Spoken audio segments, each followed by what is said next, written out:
নমস্কার, কেমন আছো সবাই? আশা করি সবাই ভালো আছো।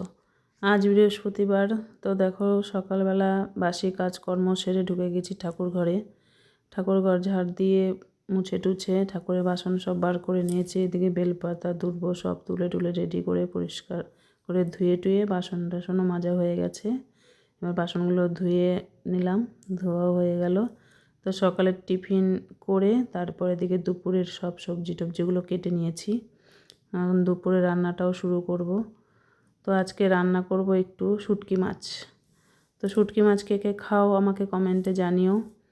তো মাছটা আজকে আমি শুটকি মাছটা বেগুন দিয়ে রান্না করব। তো পেঁয়াজটা ভেজে নিয়েছি, এখন মাছটা একটু ভেজে নেব, তারপর রান্না করব। এদিকে চুনো মাছটাও করেছি। চুনো মাছটা মেখে রান্না করলে খুবই কাঁচা মেখে রান্না করলে খুবই টেস্ট হয় খেতে। তো দেখো রান্না হয়েছে ভাত, এদিকে শাশুড়ি মাকেও খেতে দিয়ে দিয়েছি। ভাত হয়েছে আর রয়েছে পাট শাক ভাজা, এদিকে বেগুন দিয়ে শুটকি মাছ দিয়ে করেছি, আর একটু পমফ্রেট মাছ করেছি। যেহেতু শুটকি মাছ মা খায় না, তার জন্য মাছ ভাজা করেছিলাম, আর ছেলে খাবে একটু। আর রয়েছে চুনো মাছ। তো আজকের ভিডিও এই পর্যন্তই।